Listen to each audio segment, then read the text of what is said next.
ലോകത്തെ ഏറ്റവും വലിയ കണ്ടെയ്നർ കപ്പലായ MSC ഐറീന വിഴിഞ്ഞം തീരത്തണഞ്ഞു. കപ്പലിന്റെ ബർത്തിംഗ് നടന്നു. തൃശൂർ സ്വദേശിയായ ക്യാപ്റ്റൻ വില്ലി ആന്റണിയാണ് MSC ഐറീനയുടെ ക്യാപ്റ്റൻ. വാട്ടർ സല്യൂട്ട് നൽകിയാണ് കപ്പലിനെ സ്വീകരിച്ചത്. ഒരു പക്ഷേ വിഴിഞ്ഞം തുറമുഖത്തിന്റെ മാത്രം പ്രത്യേകതയായിട്ടുള്ള ഷഫീദ് റാവുത്തർ വിവരങ്ങളുമായി. ഷഫീദ്, മറ്റൊരു അഭിമാന നിമിഷമാണിത്. ലോകത്ത് തന്നെ ഏറ്റവും വലിയ കണ്ടെയ്നർ ഷിപ്പാണ് MSC ഐറീന. ഇതിൽ മലയാളിയുണ്ട്, ക്യാപ്റ്റൻ തന്നെ മലയാളിയാണ് എന്നുള്ളത് മറ്റൊരു അഭിമാനം. മറ്റൊരു ജീവനക്കാരൻ കൂടി മലയാളി ഉണ്ട് എന്നാണ് ഞാൻ അറിഞ്ഞത്. എന്തൊക്കെയാണ് വിവരങ്ങൾ?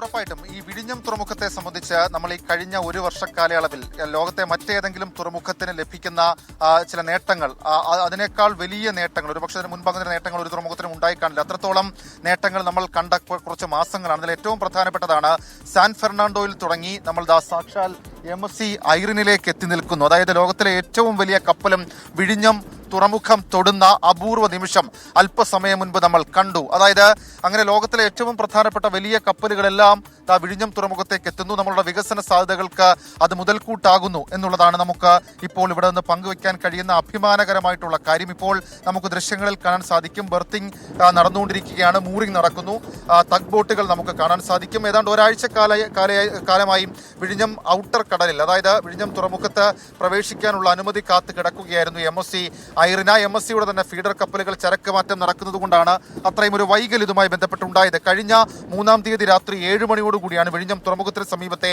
പുറം കടലിൽ MSC ഐറിന എത്തിയത്. ഒരുപക്ഷെ വിഴിഞ്ഞത്തെ സംബന്ധിച്ച് നമ്മളുടെ തുറമുഖത്തിന്റെ ഒരു ആകാശ ദൃശ്യമെടുത്താൽ MSC ഐറിനയും സ്വീകരിച്ച് ഒരു വർഷത്തിനുള്ളിൽ എത്രയധികം വലിയ നേട്ടങ്ങൾ കൈവരിച്ചു എന്നുള്ളതാണ് ഏറ്റവും സുപ്രധാനമായിട്ടുള്ള കാര്യം.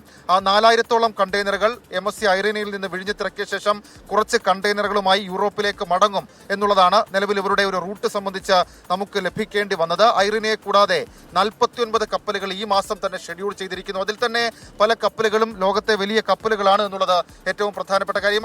അനുജ, ഈ കപ്പലിന്റെ ഒരു പ്രത്യേകത പരിശോധിക്കുകയാണെങ്കിൽ 22 നില കെട്ടിടത്തിന്റെ വലുപ്പം, 400 മീറ്റർ നീളം, 61 മീറ്ററിലധികം വീതി, 24,000 മീറ്റർ ഡെക്ക് ഏരിയ, അതേപോലെ കപ്പലിൽ 24,346 TEU കണ്ടെയ്നർ ശേഷി എന്നുള്ളതും ഈ കപ്പലിന്റെ പ്രത്യേകതയാണ്. ഒരു തരത്തിൽ പറഞ്ഞാൽ ഒരു വരിയിൽ 25 കണ്ടെയ്നറുകൾ വെക്കാമെന്നുള്ളതാണ്. 2020 മുതൽ നിർമ്മിച്ച കപ്പലിൽ 35 ജീവനക്കാർ, അതിൽ ഒരു ജീവനക്കാരൻ ക്യാപ്റ്റൻ വില്ലി ആന്റണി, തൃശൂർ സ്വദേശിയായിട്ടുള്ള വില്ലി ആന്റണിയാണ്. കണ്ണൂർ സ്വദേശിയായിട്ടുള്ള മറ്റൊരാൾ കൂടി കപ്പലിൽ ജീവനക്കാരുണ്ട്. അങ്ങനെ 35 ജീവനക്കാരുള്ള കപ്പലിൽ 2 പേർ മലയാളികൾ. അതായത് ലോകത്തിലെ ഏറ്റവും വലിയ കപ്പല് വിഴിഞ്ഞം തുറമുഖത്തേക്ക് അടുക്കുമ്പോൾ അതിൽ 2 പേർ മലയാളികളാണ് എന്നുള്ളതും ഏറ്റവും ശ്രദ്ധേയമായിട്ടുള്ള കാര്യം. സിംഗപ്പൂരിൽ നിന്ന് യാത്ര തിരിച്ച് ചൈനയിലും കൊറിയയിലും പോയി സിംഗപ്പൂരിൽ തിരികെ എത്തിയ ശേഷമാണ് വിഴിഞ്ഞത്തേക്ക് യാത്ര തിരിച്ചത്. ഏതായാലും അത് ബർത്ത് ചെയ്തിരിക്കുന്നു. ഇനി കണ്ടെയ്നർ നീക്കം 2 ദിവസം MSC ഐറിന വിഴിഞ്ഞം തുറമുഖത്തുണ്ടാകും.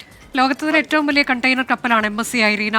MSC ഐറീനയുടെ ദൃശ്യങ്ങളാണ് ഇപ്പോൾ പ്രേക്ഷകർ കാണുന്നത്. വിഴിഞ്ഞം തുറമുഖത്ത് എത്തിയിരിക്കുന്നു, ബർത്ത് ചെയ്തു, വാട്ടർ സല്യൂട്ട് നൽകി കപ്പലിനെ സ്വീകരിച്ചു. 2 ദിവസം അത് അവിടെ ഉണ്ടാകും. അതിനുശേഷം കണ്ടെയ്നറുകളെല്ലാം ഇറക്കിയത് പോവുകയും ചെയ്യും. അതിൽ ക്യാപ്റ്റൻ ഉണ്ട്, മലയാളിയാണ്, തൃശൂർ സ്വദേശിയാണ്. കൂടാതെ മറ്റൊരു ജീവനക്കാർ കൂടി മലയാളിയായി ഉണ്ട് എന്നുള്ളതാണ്. 22 നില കെട്ടിടത്തിന്റെ ഉയരമാണ് ഇതിനുള്ളത്. അങ്ങനെ അതിന്റെ സവിശേഷതകൾ ഒട്ടേറെയാണ്.